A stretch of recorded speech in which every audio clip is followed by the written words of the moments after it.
السلام عليكم ورحمة الله وبركاته. وصفتنا النهاردة المرجان هعمله بطريقة الجمبري.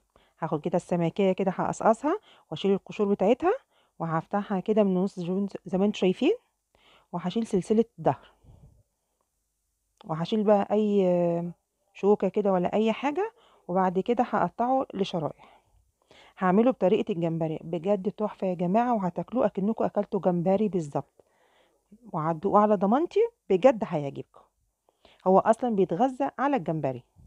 غسلته بقى كده ونحضر التتبيله بتاعتنا. معايا بقى توم وفلفل وليمون وكزبره وكمون وشويه من الكركم وشويه من الشطه وملح. هخلط كل ده زي ما انتم شايفين كده وارجع لكم. انزل بقى كده بمعلقه كبيره كده على السمك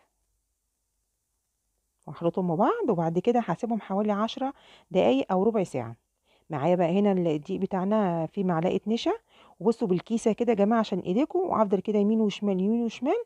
بصوا هيبقى تحفه يا جماعه عشان يعمل كده زي قشور كده، زي اكنكم بتاكلوا فراخ كنتاكي كده. على النار بقى كده نحط كده الزيت بتاعنا، واول ما يسخن هننزل على طول بالسمك.